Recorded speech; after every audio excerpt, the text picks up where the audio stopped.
जय कुंज बिहारी जय राधा माधवा जय कुंज बिहारी जय राधा माधवा जय कुंज बिहारी जय राधा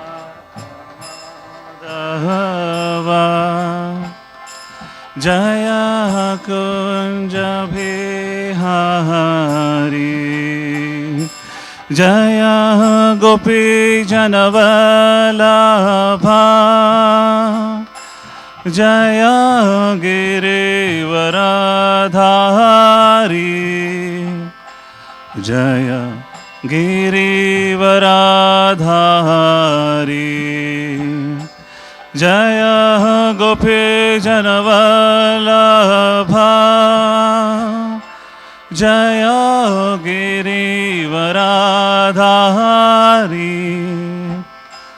जय गिरिवरधारी जय यशोदनन्दना जय ब्रज जनरञ्जना जय यशोदनन्दना जय ब्रज जनरञ्जना जय यामुनतीरावनचारि जय कुंज बिहारी जय कुंज बिहारी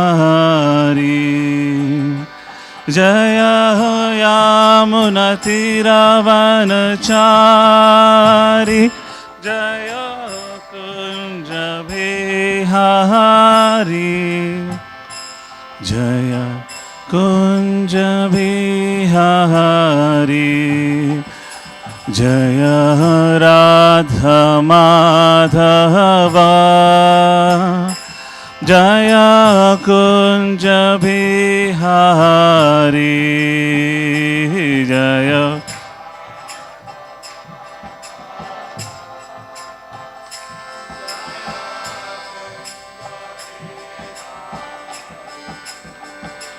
हरे Krishna Krishna Krishna Hare Hare Hare Ram Ram Ram Hare Hare Hare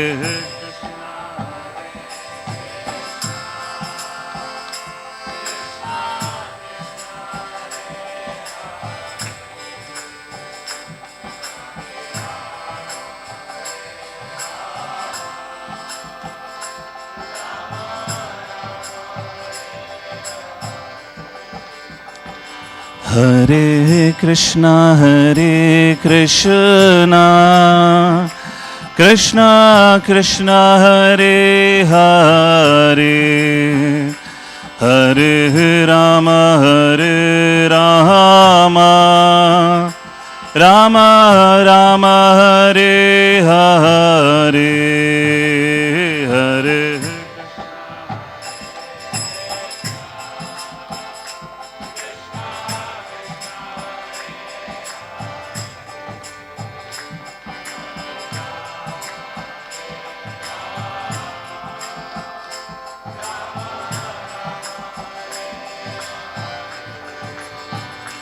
Hare Hare Krishna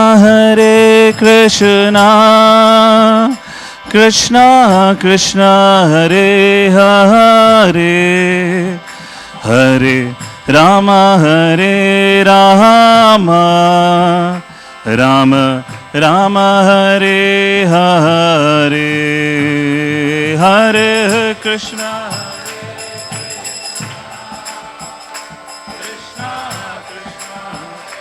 Hare Hare Rama Hare Rama Rama Rama Hare Hare Hare Krishna Krishna Krishna Hare Hare Hare Rama Rama Rama Hare Hare Hare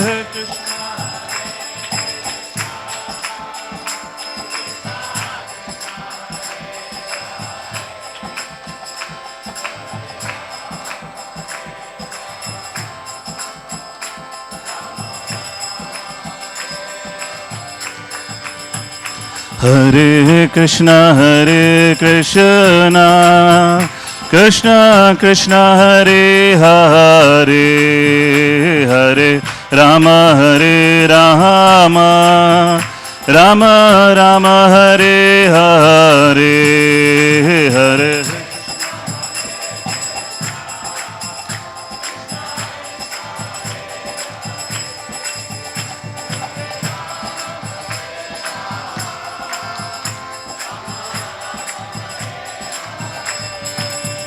Hare Krishna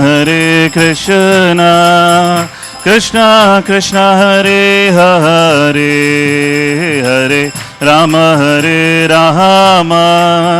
Rama Rama Hare Hare Hare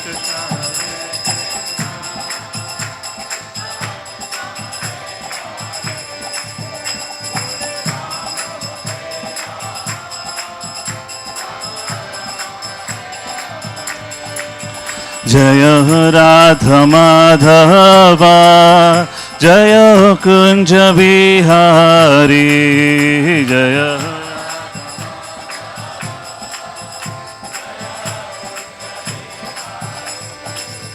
Jaya Radha Madhava Jaya Kunja Bihari Jaya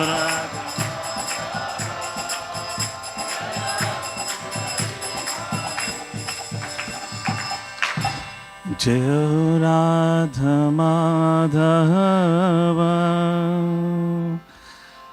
Jaya Kunja Bihari Jaya Radha Madhava Jaya Kunja Bihari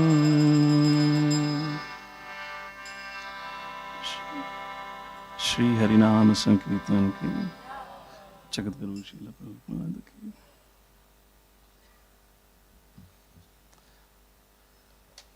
Om Namo Bhagavate Vasudevaya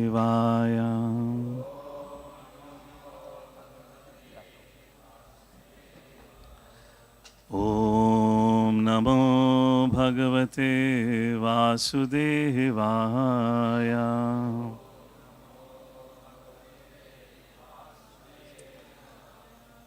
Om Namo Bhagavate Vasudevaya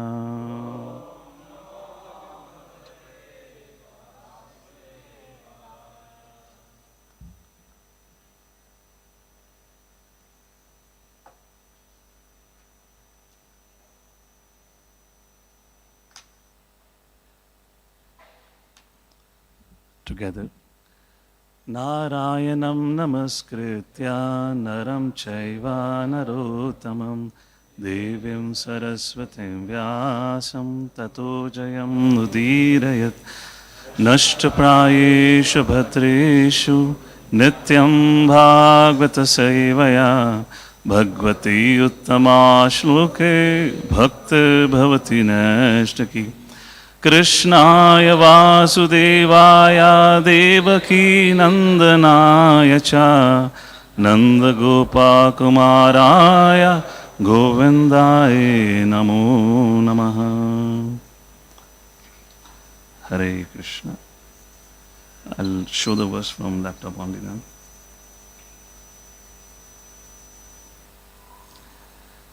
So we welcome everyone for today's morning Bhagavatam class. We are reading from 6th canto, 5th chapter, verse number 39.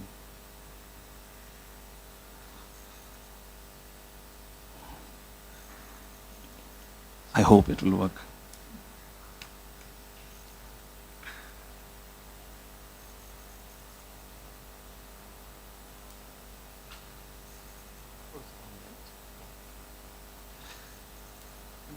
I can get laptop on.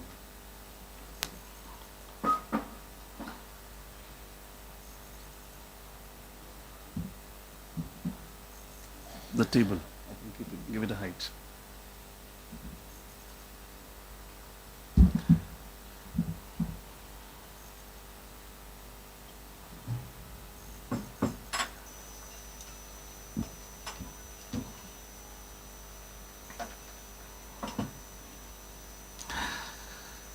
Nanu Bhagavata Nityam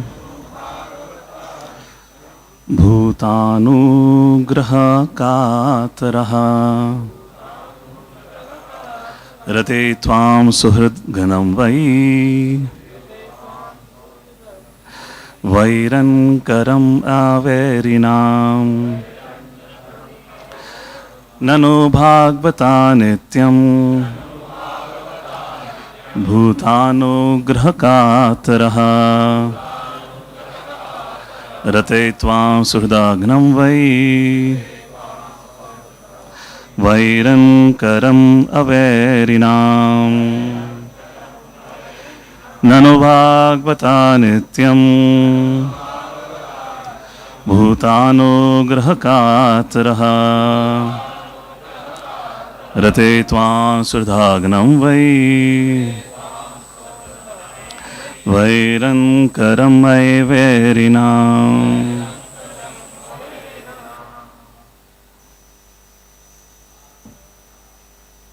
Nanu Bhagavata Nityam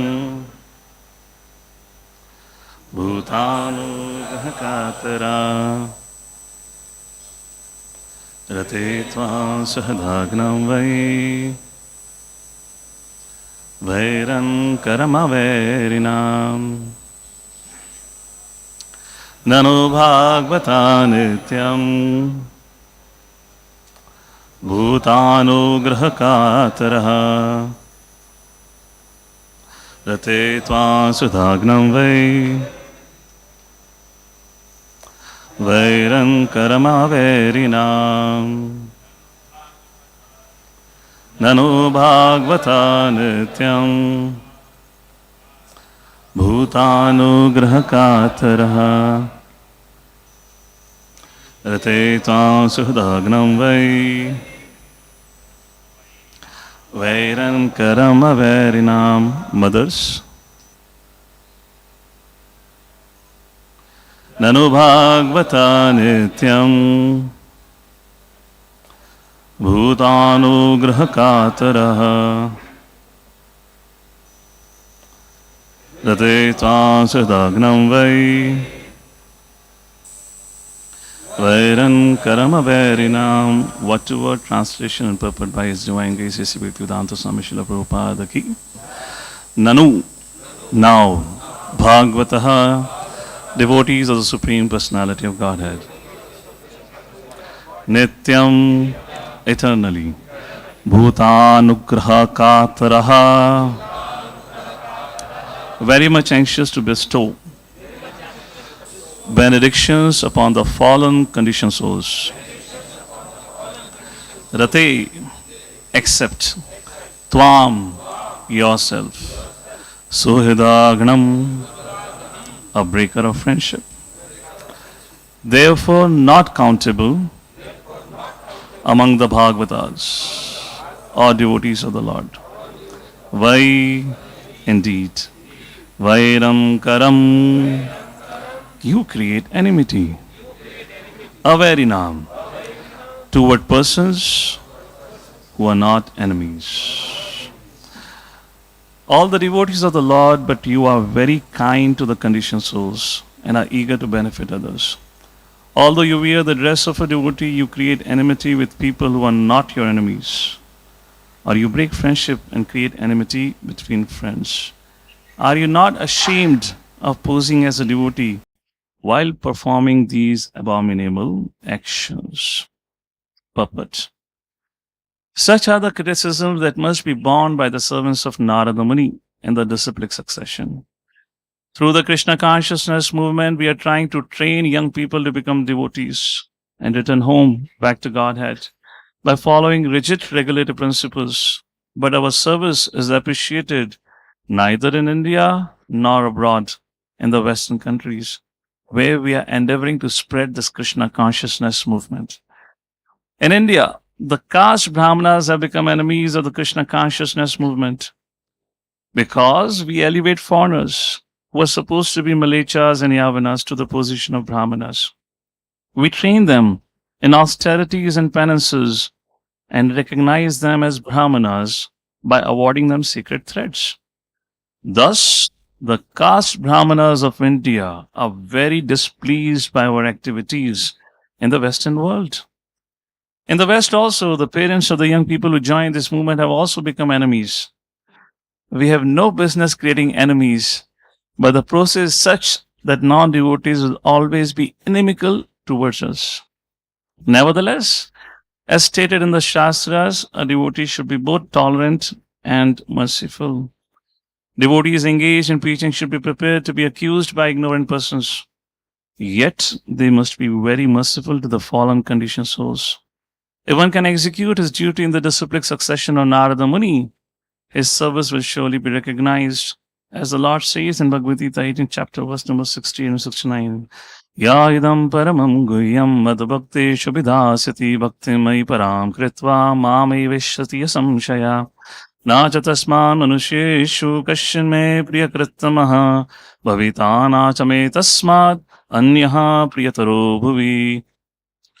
For one who explains the supreme secret of the devotee's devotional service is guaranteed. And at the end, he'll come back to me. There is no servant in this world more dear to me than he. Now will there ever be one more dear. Let us continue preaching the message of Lord Krishna and not be afraid of enemies. Our only duty is to satisfy the Lord by this preaching, which will be accepted as service by Lord Chaitanya and Lord Krishna. We must sincerely serve the Lord and not be deterred by so-called enemies. In this verse, the word Suhridha Ganam, a breaker of friendship, is used because Narad Muni and the members of his disciplic succession disrupt friendships and family life. They are sometimes accused of being Suhridha Ganam, creator of enmity between relatives. Actually, such devotees are friends of every living entity, Suhridham Sarvabhutanam. But they are misunderstood to be enemies. Prabhupada concludes. Preaching can be a difficult, thankless task, but a preacher must follow the orders of the Supreme Lord and be unafraid of materialistic persons.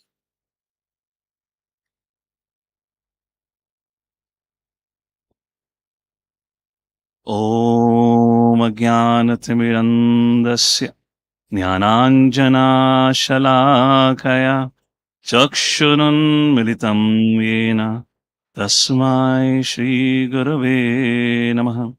Shri Chaitanya Manobhishtam Stapitam Yena Bhutale Swayam Rupa Kadamayam Dadati Swapadantikam Vandeham Shri Guru Shri Juta Padakamalam Shri Guru Vaishnavamsha Shri Rupam Sagrajata Sahagana Gunatanvitam Tam Sajivam Sadvaitam Savadutam Parijana Sahitam Shri Krishna Chaitanya Devam Shri Radha Krishna Padan Sahagana Lalita Shri Vishakhanvitamsha Namaum Vishnupadaya Krishna Prasthaya Bhutale Srimati Bhakti Vedanta Swami Niti Namine Namaste Saraswati Deve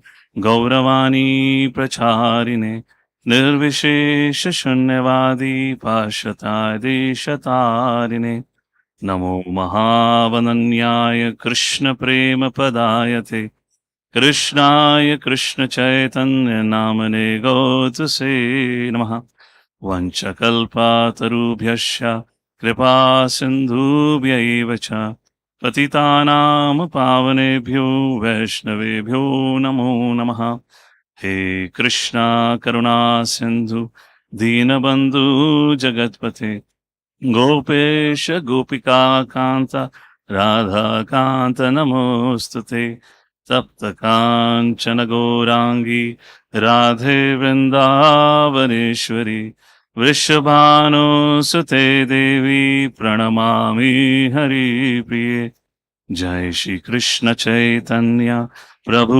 Nityanand Shri Advaita Gadadhar शिवासादि गौ भक्तवृंद हरे Krishna Krishna Krishna Hare Hare Hare Ram Ram Ram Hare Hare Hare Krishna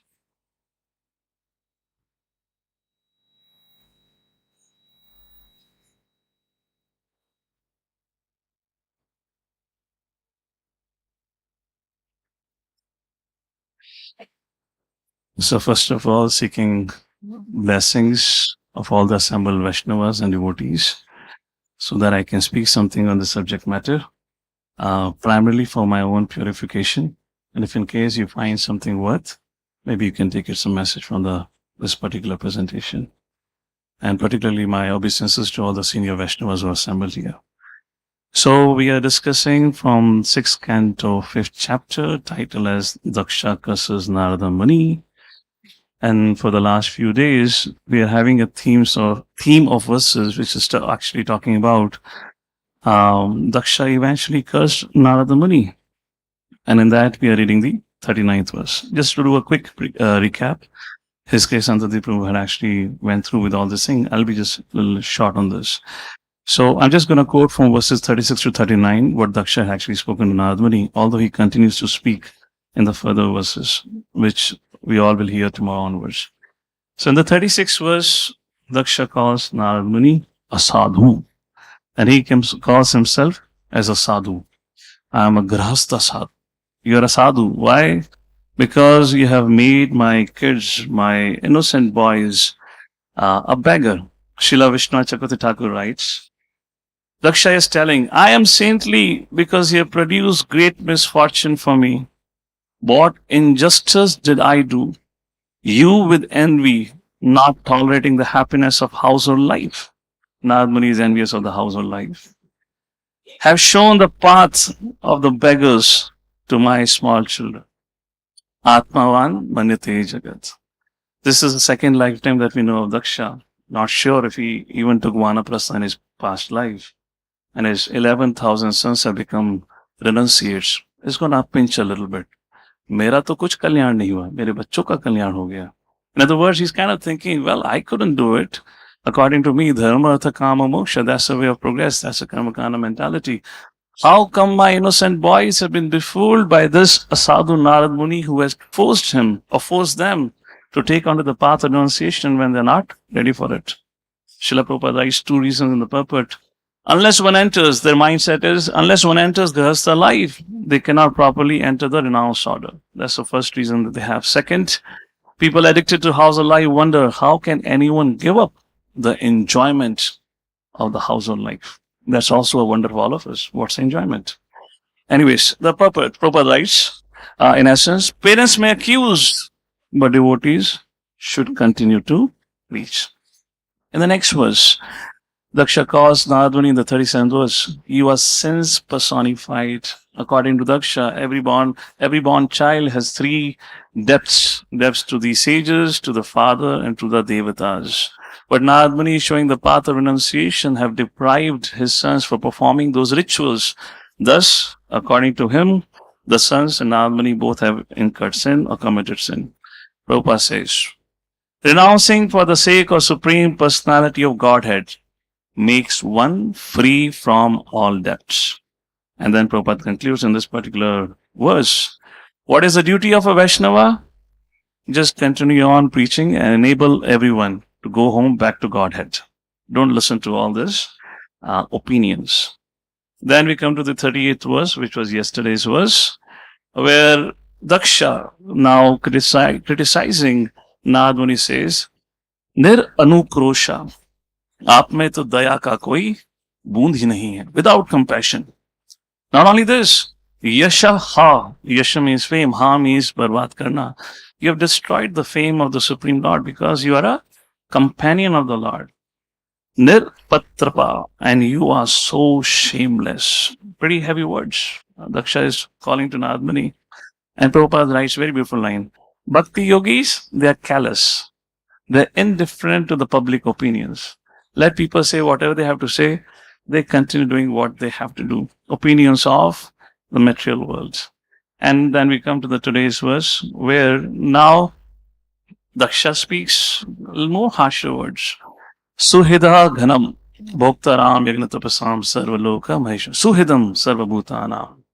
Krishna is a friend of all. In the same chapter, I believe the 7th verse. Yogo yukta vishuddhatma vijitatma jitendriya. Bhutatma sarva bhutatma. In other words, it is mentioned, Prabhupada for this third line mentions, the devotee is dear to everyone and everyone is dear to the devotee. And Daksha is calling Narad Muni. Because of Narad Muni, we are reading Bhagavatam. We have Bhagavatam itself because of Narad Muni. He instructed Vyasa to compile. And to that, Daksha is calling, you are a breaker of friendship. It is one way to feel when you have done a mistake and you are criticized. It's altogether a different way to react when you have not done a mistake and then you are find fault with. So it's a very interesting scenario here. So Prabhupada says, devotees are suhidam sarva bhutanam. They are friend of all living entities. And another accused criticism that Daksha offers to Narad Muni here is Vairan Karam Avairinam. Vairi means enemy. Vairan Karam, आपके कर्म ऐसे हैं जिससे बैर पैदा होता है. किसके बीच में? Avairinam. Those are not enemies. In other words, where there is no envy in a relationship, by your actions you're producing envy. And Prabhupada says actually Narad Muni did seva to Daksha, did favor to Daksha, and that is what the reciprocation of Daksha towards Narada Muni. So Prabhupada says, devotees don't create enemies, but non-devotees become inimical. What to do? Move on. Let's be tolerant, merciful, and continue preaching. We'll come back to these 2 points. Let's briefly take a look at the quick background, what's happening here. Why Narad Muni is cursed? He happened to go to the campus of Narayanasar, found 10,000 students, gave a Discover Yourself course, and it was a full success. All of them joined Brahmachari Ashram. And then not only he had a success for the first batch, back to back, the second consecutive batch, 1,000 students. Narad Muni spoke to them, and they all followed the footsteps of the senior batch, which means the elders, the elder brothers, and they also became renounced or they took to renunciation. Therefore, Daksha is mad. I mean, we happen to train one boy, in the family, when they already have several kids, they become mad. Here, Daksha, imagine how attached, what a loss he would be feeling. Not even a single boy was left for him for the purpose for which he procreated, so that his sons could help him in procreation, the population. All right, then question comes, well, Narad Muni preached and he took away all the 11,000 sons of Daksha. Wasn't Narad Muni aware how Daksha going to react to? Daksha had a past life. 4th canto talks about it. Narad Muni knows all about it. So question comes then, why did Narad Muni come to meet Daksha? Why did? This is all, after all, when Daksha have got the news. This is not after the 10,000. This is after another lot has joined ashram. After 11,000 sons, you can imagine how mad Daksha would be. So question comes then, why did Narad Muni came to meet Daksha? It's pretty interesting things happening here. Srila Vishnu Chakra Thakur writes in verse 35th, this is commentary, says, Narad Muni considered as follows.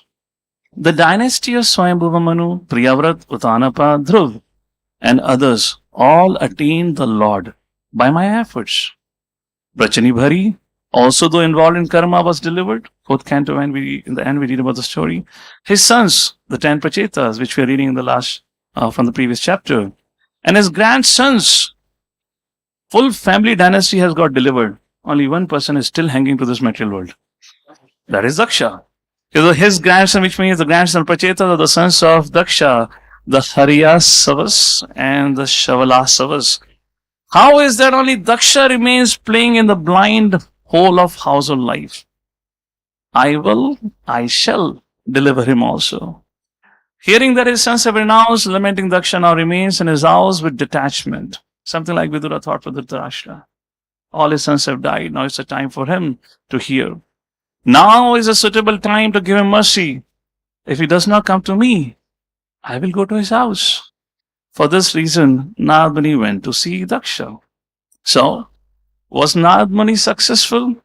Srila Vishwanath Chakravarti Thakur writes, as we know, that Daksha began to criticize. The question comes, when Narad Muni was criticized, such an abusive words were spoken against him, then why he didn't left that place? So Vishwanath Chakravarti Thakur writes, the 44th verse, he says, Narad Muni came to give Daksha mercy. When he heard the criticism of Daksha, why did Narada not leave the place? This was Narada's intention. Just like when our immune system is weak, we easily get infected by diseases. Similarly, Narada Muni knew the situation of Daksha.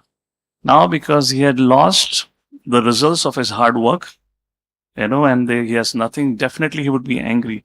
Just the fact that he's angry indicates the fact he is not Krishna conscious. Why?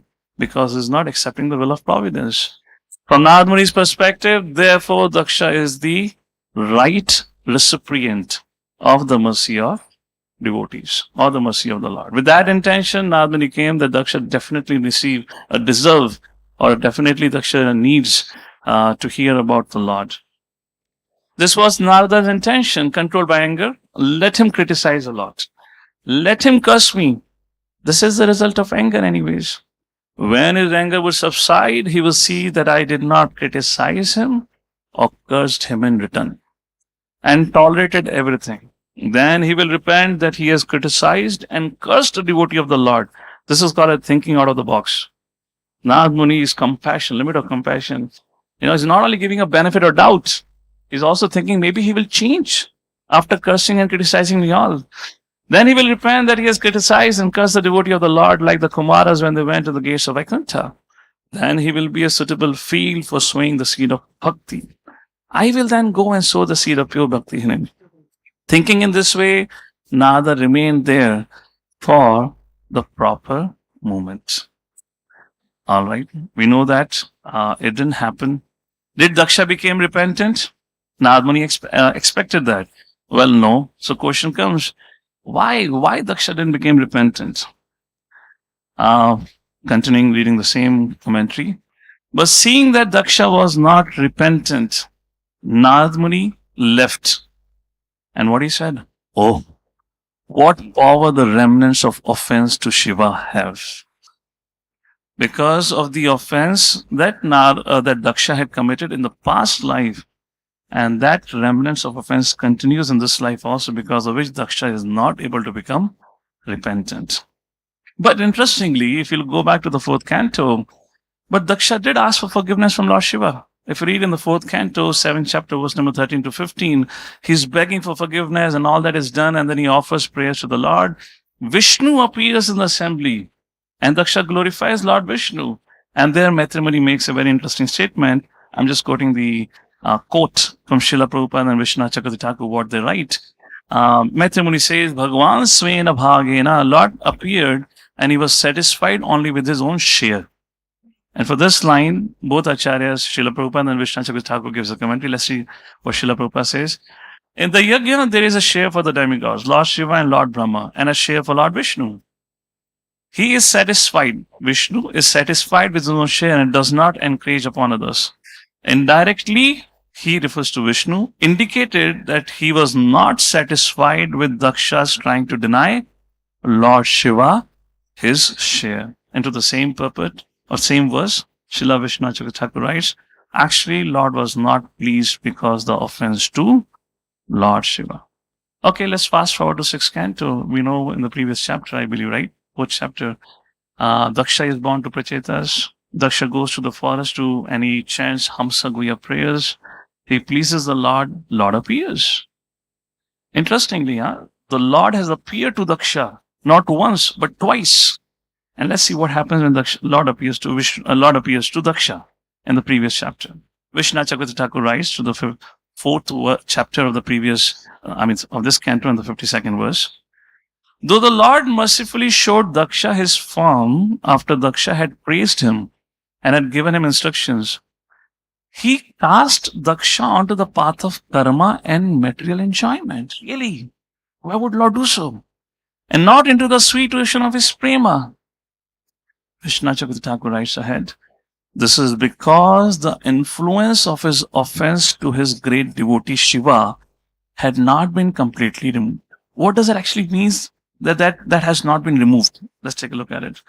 In the next chapter, Sukdev Goswami says, Daksha, impelled by the illusory energy of Lord Vishnu, begot 10,000 sons in the womb of Ashwini, the chapter that we're reading now. And because of his offense to Lord Shiva, he also criticizes Narad Muni. And I have a question here. But then why did the same Lord, showed his real mercy to Kadama Muni and Dhruva Maharaj? Kadama Muni's marriage was also arranged by the Lord, just like for Daksha. Dhruva Maharaj had material desires, but Lord gave him pure devotional service. Then why Lord showed mercy to Kadama Muni, Dhruva Maharaj, but not to Daksha? Okay, the reason is, as Vishnu Chakravarti Thakur writes here, is just because the influence of his offense. In another verse, Srila Vishnu Chakravarti Thakur writes, the reason is because Kardama Muni and Dhruva, this is connected to the influence of offenses, because Kardama Muni and Dhruva Maharaj desired for pure bhakti, whereas Daksha did not desire for pure bhakti. So what is the influence of aparadh? Just like you read Nectar Devotion. In Nectar Devotion, Srila Rupa Goswami talking about sadhana bhakti and sadhya bhakti. And there Avacharya raises a question. If Srila Rupa Goswami, sadhana bhakti, what is the goal of sadhana bhakti? Sadhya, prema bhakti. If goal is prema bhakti, then why are we discussing about bhava bhakti? So we read about sadhana bhakti, bhava bhakti and prema bhakti. Then what does Acharya says?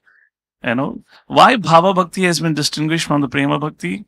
At bhava bhakti stage also, there are certain obstacles which are arising from the remnants of Vaishnava aparadha. The difference between Bhava Bhakti and Prema Bhakti is, in Bhava Bhakti, there are certain obstacles still to really experience the full blossom of, the love of Godhead. Why? The difference is just because of some remnants of Vaishnava Aparadha are still lingering. The influence of it is still lingering. So anyways, coming back to it, why did Lord show his real mercy? Because the Kardama Muni and the Dhruva Maharaj asked for it. We read Bhagavad Gita. Okay, I'll come to this later on. Let me say that. We read Bhagavad Gita, chapter number 15, verse number 1. Krishna says, Urdhva Moolam, Adham Shakam, Ashwatham, Prahur Avvayam. So we know this verse, we know this what's the discussion going on. Lord Shri Krishna is talking about how material world, Urdhva Moolam, the root is upwards. Adha Shakam, the branches are downwards. So Lord Shri Krishna is talking about material world, which is a reflection of the spiritual world. Now, when you go to the bank of a river, when you look at the reflection, you see the reflection in the water. So question should arise.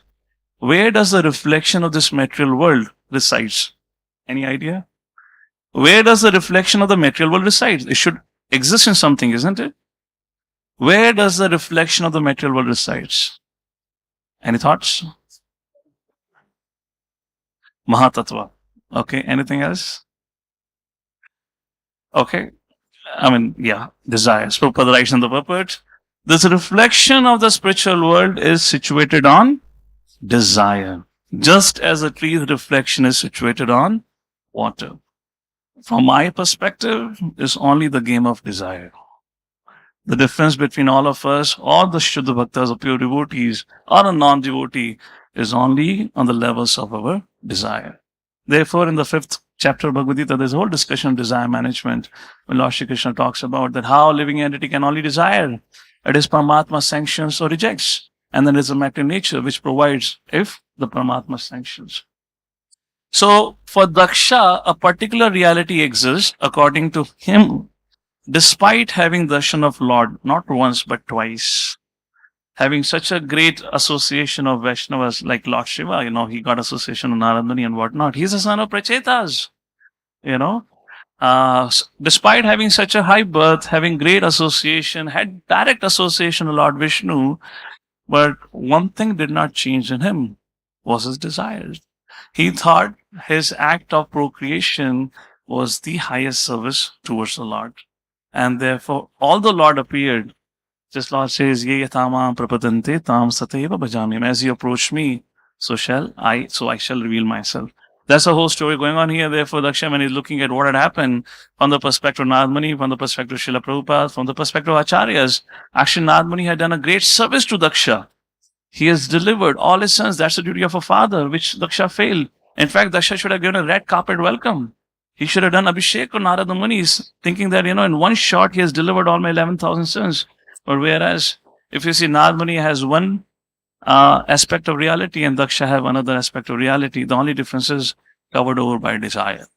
Because of his tainted desires, Daksha is not able to see the acts of Narad Muni in the right light. All right, let's take a look at few reflections from this episode that we are discussing. First, be careful of Vaishnava aparad, as we talked about it. I'm going to quote 3 quotations from Srila Prabhupada. First, Srila Prabhupada writes, 4th canto, 21st chapter, verse number 37. If one commits Vaishnava aparad, all of his progress and devotion service will be checked. Prabhupada writes, even though one is very much advanced in devotion service, if he commits offenses at the feet of a Vaishnava, his advancement is all spoiled. In the Shastras, it is found that a very great yogi, Durvasa Muni, committed a Vaishnava aparad and thus for 1 full year had to travel all over the universe. He was not on yatra, by the way, okay? Even to Vaikuntha Loka, to defend himself from the offense. At last, even when he approached the Supreme Personality God in Vaikuntha, he was refused protection. Therefore, one should be very careful about committing offenses at the feet of a Vaishnava. The first point, all of his progress in devotional service will be checked. Okay, let's take a look at second quotation. Not only that, once you commit a Vaishnava aparad, to purify one's consciousness is very difficult. 4th canto, 26th chapter, verse number 24, purport. Once pure intelligence or pure Krishna consciousness becomes polluted by material activities, pure consciousness can be revived by the process of sacrifice, charity, pious activities, etc. But when one pollutes his Krishna consciousness by offending a Brahmana or a Vaishnava, it is very difficult to revive. As we talked about Bhava Bhakti and Prema Bhakti, Acharyas have made a difference there. Sri Chaitanya Mahaprabhu thus described the Vaishnava aparad or offense to a Vaishnava as the mad elephant offense. The question rises, how do we fix it? Srila Prabhupada writes, 4th canto, 26th chapter, verse number 24, the same purport. A Vaishnava aparad cannot be atoned for by any means other than by begging the pardon of the offended Vaishnava. Purport. The conclusion is that if Krishna consciousness is covered by material sins, one can eliminate the sins simply by chanting the Hare Krishna mantra. But if one pollutes his Krishna consciousness by offending a Brahmana or a Vaishnava, one cannot revive it until one properly atones for the sin by pleasing the offended Vaishnava or Brahmana. This was the course that Durvasa Muni had to follow, for he surrendered unto Maharaj Amrish. A Vaishnava aparad cannot be atoned for by any means other than by begging the pardon of the offended Vaishnava. So I've already mentioned the point. Durvasa did ask for pardon from Lord Shiva, but he never cultivated the desire for pure devotion. Therefore, when he had a darshan of Lord just fulfilled his material aspiration. He did not have the desire for bhakti. So the influence, because somewhere the influence of that aparad remained, he just could not develop the seed for bhakti like that. So be careful of Vaishnava aparad. This is one thing that we learned from this particular episode. This is from Daksha. Let's take some lesson from Narada Muni. Thinking out of the box. We talked about it briefly. Narada Muni was thinking far out. I have delivered the whole dynasty. Let me also deliver Daksha. Why should he not get the mercy? This is, I will all read this verse later on, where it is said, The particular word is, I'll read the translation only. Sukdev Goswami says, "My dear king, since Narad Muni is an approved saintly person, when cursed by Prajapati Daksha, he replied, Tad badam, so be it. I accept it. Yes, what you have said is good. I accept this curse. He could have cursed Prajapati Daksha in return. But because he is a tolerant, merciful sadhu, he took no action. Why? Because he was thinking, as we discussed, maybe after venting out his anger, then Daksha would be maybe a little bit pacified. Then he will ask, Arey, आप तो react ही नहीं करते, कुछ बताइए. And then Narad Muni thought, then I would speak. But actually that didn't happen. That's a different thing. But for a preacher, it is important, just sometimes to think out of the box. Not always, okay? Anyways, third lesson that we learn from Narad Muni again is about no retaliation. Well, this is not, I would like to give credit only for Narad Muni. Actually, this is the whole theme of Srimad Bhagavatam. One behavior that Srimad Bhagavatam establishes about tolerating. In other words, no retaliation. We have hundreds of examples. We'll take a look at it briefly. This is a very famous verse from the first canto, 18th chapter, verse number 48. We all can recite together. Tiraskrata vipralabdha shapta shipata hatapi nasya tad pratikurvanti tad bhakta prabhavopihi. The devotees of the Lord are so forbearing that even though they are defamed, cheated, cursed, disturbed, neglected, or even killed, they're never inclined to avenge themselves. And therefore, the right behavior invokes blessings and wrong actions invoke sanctions. Let's take a look at it.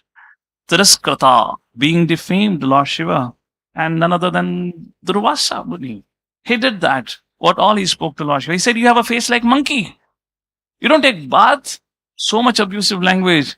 But Lord Shiva was tolerant. He did not retaliate.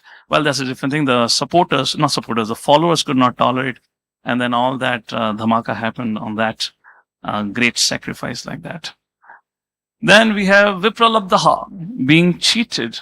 The Pandavas. Very interesting point we read in the first chapter of Bhagavad Gita, when Arjuna said, no, I will not fight. The Prabhupada writes, because Arjuna being a pure devotee, he but naturally became compassionate. It's interesting. So much Pandavas had to face at the hands of Kauravas. Yet Arjuna was saying, so be it. We can go and live in the forest. And at the end of the war, Yudhishthira said, I am definitely going to the forest. I'm not going to become the king. And then so much happened that, Vyasdev came. So many people came and spoke to Yudhishthira as Krishna spoke. As we know, long story short, Krishna wanted Bhishma Pitama to enlighten Yudhishthira. But the point is, the mood is same. No retaliation. So why did Pandavas fought? That was Krishna's will. Krishna wanted, so they did, as following the instruction of the Lord. I'm talking about the theme of Bhagavatam in that sense. Shaptaha, being cursed, Narad Muni. We are discussing about Narad Muni. What did Narad Muni did? He accepted the curse. Prabhupada just said, we read it. He could have counter cursed, but he accepted it and he was happy. Wow, I have a more preaching opportunity now because I can't stay anywhere. If I stay, then I might become lazy. But now I have to go. So I'll meet more people and I'll preach more. So Narad Muni saw it as an opportunity, walked away. Shipta, disturbed by negligence, Mahatma Vidura. Vidura served Dhritarashtra all his life. What all he didn't do for him.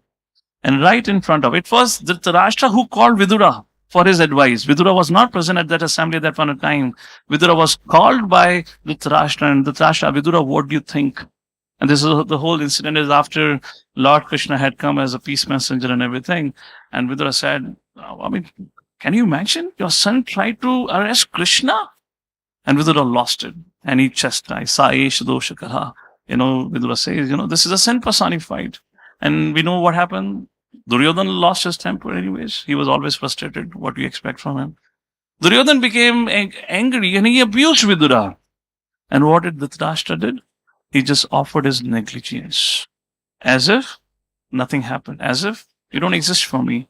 And how did Mahatma Vidura took it? Very beautiful verse in the purport in the canto of Prabhupada. Vidura thought, well, it's all happening because of the will of the Lord. Let me take this as an opportunity to go on Dham Yatra. And then we have Hata. Even being killed, Parishit Maharaj was cursed. And how did Parishit Maharaj? Srimad Bhagavatam, first canto, 19th chapter, verse number 14 translation. The Supreme, this is Parishit Maharaj thinking.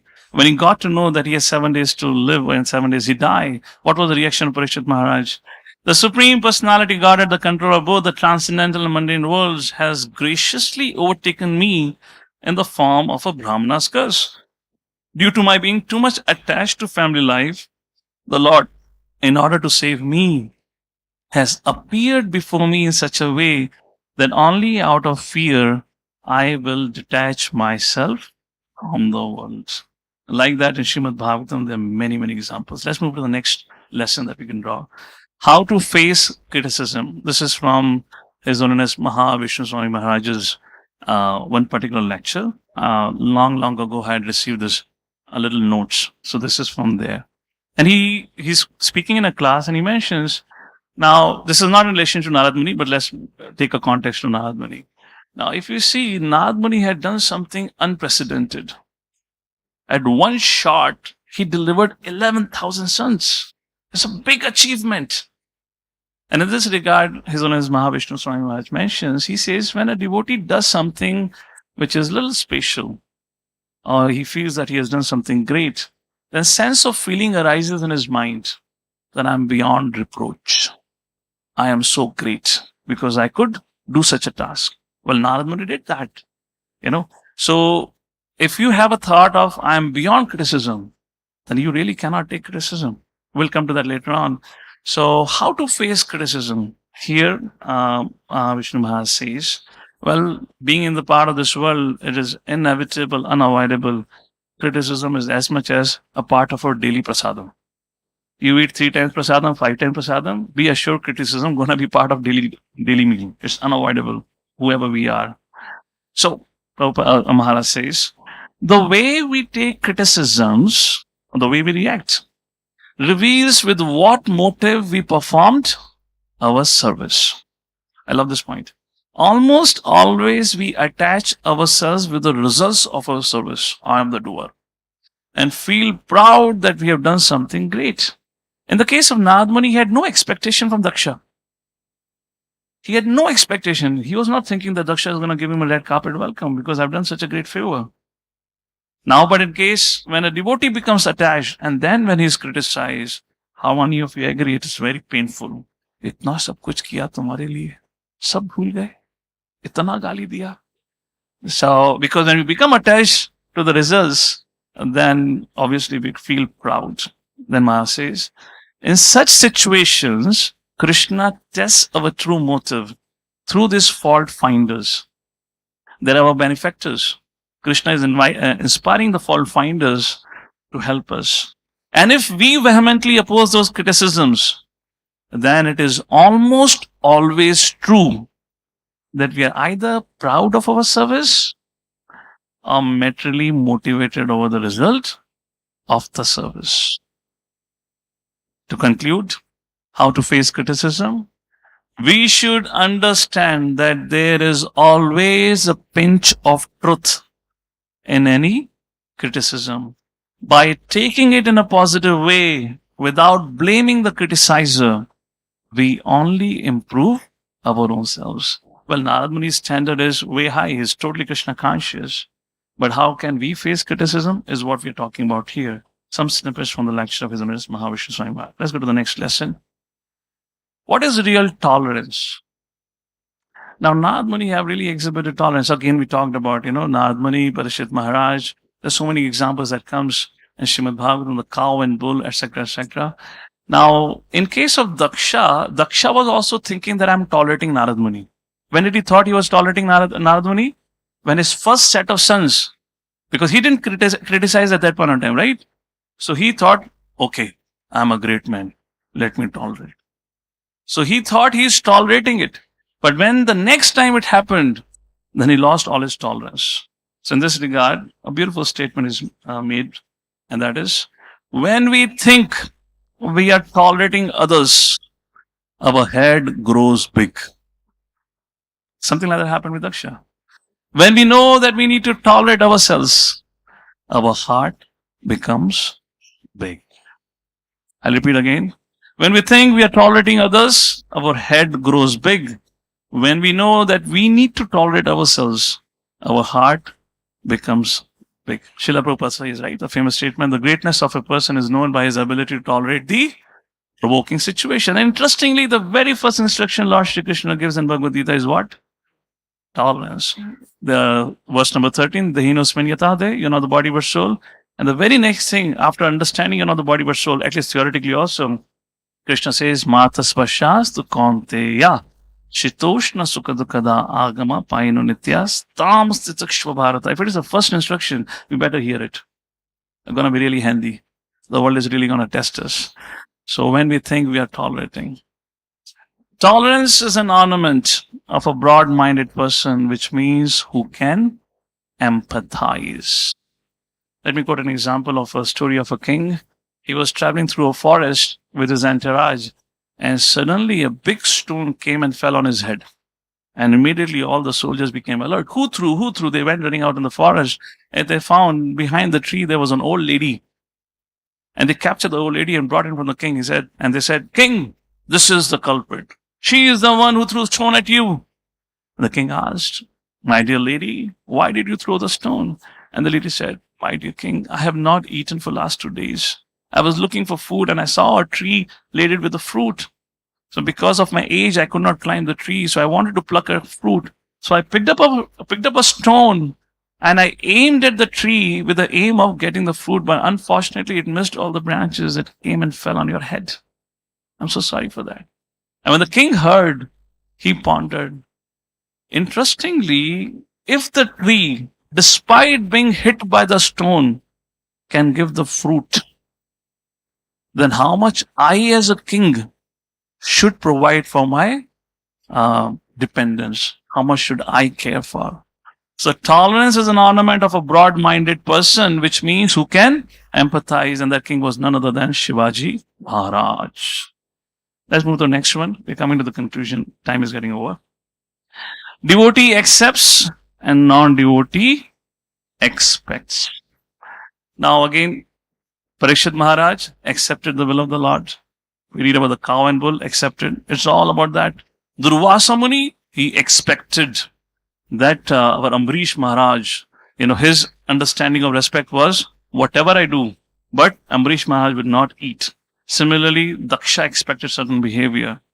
So, to the extent we perceive the hand of Krishna, to the degree we accept the reality. Just like Narad Muni, Vidura, Parikshit Maharaj, cow and bull, etc., etc. All of them somehow, whatever situation happened, they saw it was the will of the Lord. So they accepted it as the will of the Lord. Whereas Daksha, Durvasa Muni, etc. had expectations as they failed to see the will of the Lord. And last but not the least, that is the subject matter of this verse that we're reading. Prabhupada says, fearless preaching. I'll conclude with quoting some encouraging words from Srila Prabhupada. So whoever we are, when we go out and share the message, there will be people who are going to criticize, find faults. But don't give up hope. Prabhupada writes, nevertheless, as stated in the Shastras, a devotee should be both tolerant and merciful. Devotees engaged in preaching should be prepared to be accused by ignorant persons, and yet they must be very merciful to the fallen, conditioned souls. If one can execute his duty in the disciplic succession of Narad Muni, his service will surely be recognized. Continue. Don't give up. Preaching can be a difficult, these are the last statement of the purport. Preaching can be a difficult, thankless task, but a preacher must follow the orders of the Supreme Lord and be unafraid of materialistic persons. In essence, in today's discussion, we kind of saw the background of the whole story, why Daksha cursed. We discussed about, despite Daksha having the vision of the Lord, darshan of the Lord, not in this lifetime, even in the previous lifetime, yet he was not awarded with the pure devotional service. And the reason was, some remnants of his aparat to Lord Shiva was remaining. And in that context, Srila Vishnu Thakur writes, desire. Daksha did not have the desire. Kadama Muni Dhruva Maharaj had a desire at some point of time to develop pure devotion. And then we discussed the whole thing, and then we looked at few lessons here, starting with Vaishnava Prad, how to deal with criticism, etc., which this beautiful story and episode can teach us. So I know during the course of this discussion, I might have spoken some lofty principles, as I said in the beginning, for my own purification, just to remind myself. This is not something that I practice it. It's just something to look forward to. But because this is given in Srimad Bhagavatam, these are spoken by our acharyas, sooner or later we have to imbibe, if not the whole, some part of it. With that, I thank you all for your kind attention. Jagadguru Srila Prabhupada ki, Srimad Bhagavatam ki, Hare Krishna.